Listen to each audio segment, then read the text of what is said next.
तिगाड़ा काम बिगाड़ा। 3 बहुओं के रवैये से सासू माँ बहुत परेशान थी। दरअसल बात ये थी कि तीनों बहुओं में किसी बात को लेकर अनबन हो गई थी।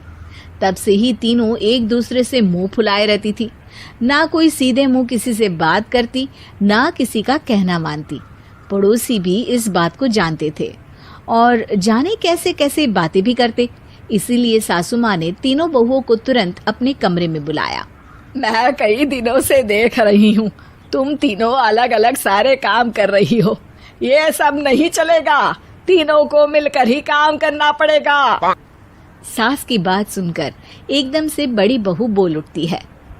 नहीं मम्मी जी, मैं इन दोनों के साथ कुछ नहीं कर सकती। मैं इस घर की बड़ी बहू हूँ, फिर भी ये मेरा कहना बिल्कुल भी नहीं मानती। अरे जेठानी जी, जानबूझकर मुझे डबल काम करवाती है आप, और छोटी मुझसे टेढ़े मुंह ही बात करती है। इन दोनों के बीच हमेशा सैंडविच बन जाती है मेरी, और मैं हमेशा आलू की तरह बीच में मसली जाती हूँ। मम्मी जी, इन दोनों को लगता है कि मैं छोटी हूँ तो इनके पैरों तले दब जाऊंगी, लेकिन नहीं, मेरा भी उतना ही अधिकार है जितना इन दोनों का है। बड़ी आई दोनों मेरी चुगली करने के लिए, मुझे क्या कम समझ रखा है। तीनों बहू एक दूसरे से बहस करने लगती है और सास दोबारा ये देखकर टेंशन में आ जाती है और सबसे कहती है, चुप हो जाओ, अब से तुम तीनों सारे काम एक साथ करोगी, आंख बंद करके एक दूसरे की बात सुनोगी। तुम तीनों इस बात को गांठ बांध लो, वरना अगली छुट्टियों में तुम्हारा अपना मायके जाना कैंसिल। सास की बातें सुनकर डर के मारे तीनों हामी भर देती हैं। जी मम्मी जी, मैं समझ गई। हाँ मम्मी जी, जैसा आप कहें, आप जो कहेंगी मैं वही करूंगी।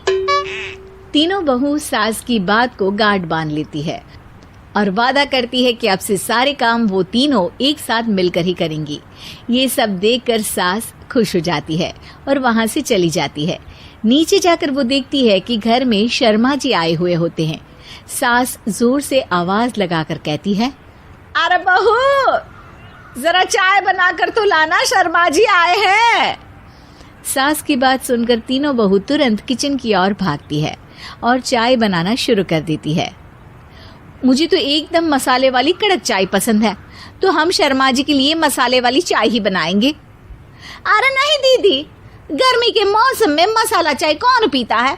मैं तो शर्मा जी के लिए इलायची वाली चाय ही बनाऊंगी। ये कैसी बात कर रही हैं आप दोनों? मेरी मम्मी ने सिखाया है कि मेहमान को ज्यादा दूध और शक्कर वाली चाय देनी चाहिए, वरना वो घर वालों को कंजूस समझते हैं। तो मैं तो शर्मा जी को ऐसी ही चाय दूंगी। तीनों बहुएं अपने अपने तरीके से चाय में शक्कर, मसाला, पत्ती सब डाल देती है। उबलने के बाद तीनों मिलकर चाय बाहर लेकर जाती है और शर्मा जी और सासू माँ को देती हैं। चाय पीने के बाद शर्मा जी सासू माँ को देखकर शर्मा जाते हैं और शर्मिंदा महसूस करते हैं कि आखिर उन्होंने चाय पीने के लिए हामी क्यों भरी। सासू माँ भी चाय पीना शुरू करती है और कहती हैं, अरे बहू, ये कैसी चाय बनाई है? चाय है या मीठे दूध की बासुंदी? हाँ, चाय अच्छी नहीं लगी क्या? कोई बात नहीं, हम पराठा बनाकर लाते हैं। चलो चलो अंदर। हाँ हाँ चलो, हाँ आती हूँ मैं भी। नहीं नहीं, मेरा पेट चाय ने ही चौपट कर दिया, वही काफी है। पराठे से पोपट नहीं करवाना, मैं तो चलता हूँ। शर्मा जी चुपचाप पतली गली से निकल जाते हैं। अगले दिन सास बहुओं से कहती है, अरे बहू, जाओ जाके ऊपर के गेस्ट हाउस की सफाई कर दो। कल हमारे यहाँ मेरे दूर के रिश्तेदार आने वाले हैं, तो पूरे कमरे को चमका देना, समझी? तीनों बहू सास की बात को मानकर ऊपर सफाई करने चली जाती हैं और तीनों कमरे की सफाई चालू कर देती है। बड़ी बहू मकड़ी के जाले साफ करती है, तो बीच वाली झाड़ू लगाना और छोटी वाली सर्फ डालकर जमीन धोना शुरू कर देती है। अरे दीदी, जेठानी जी, अभी मैंने पूरी फर्श धोई और आप फिर से धूल नीचे गिरा रही हैं। और मछली जेठानी जी, आप बिना झाड़ू की धूल यहाँ छटक रही हैं। अरे तीनों को साफ करना है, एक साथ सफाई करते हैं ना। अरे वही तो, हम साथ साथ हैं, घर साफ साफ है। तीनों बहू ऐसे ही काम में उलझ जाती है और 2 घंटे तक एक ही कमरे की सफाई करती रहती है। बहुत देर से अपनी बहुओं को ना देखने के कारण सास ऊपर कमरे में उन्हें देखने जाती है, लेकिन कमरे में घुसती ही वो गीली फर्श पर फिसलने के कारण नीचे गिर जाती है।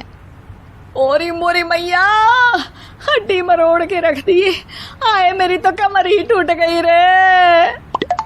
तीनों बहुएं सास को उठाती हैं और बिस्तर पर सुला देती है। अरे मेरे हाथ पैर दर्द कर रहे हैं, दबा दो, आराम मिलेगा। हाँ जी माँ जी। अरे जी माँ जी माँ जी। और तीनों बहुएं एक साथ सास के हाथ को दबाना शुरू कर देती हैं।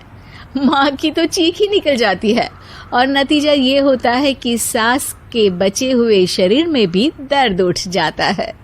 हाय राम, ये क्या कर दिया तुम तीनों ने। अरे मेरी तो किस्मत ही फूटी है कि तुम जैसी बहुएं मुझे मिली। हे भगवान, पूरे शरीर में दर्द बढ़ गया है। अब तो पता नहीं कि चल भी पाऊंगी या नहीं। माफ करो, मुझे गलती हो गई मुझसे कि तुम तीनों को एक साथ काम करने के लिए बोला। सोचा था तीनों मिलके अच्छे से काम करेगी, लेकिन बड़े बुजुर्ग सही कहते थे कि 3 तिगाड़ा काम बिगाड़ा। तुम लोगों ने ये बात ना आज साबित करके दिखा दी। तुम तीनों को तो समझाना यानी मानो भैंस के आगे बीन बजाना है। तुम्हें अकेले अकेले काम करना है ना, तो अब से तुम अकेले ही अपना अपना काम करो।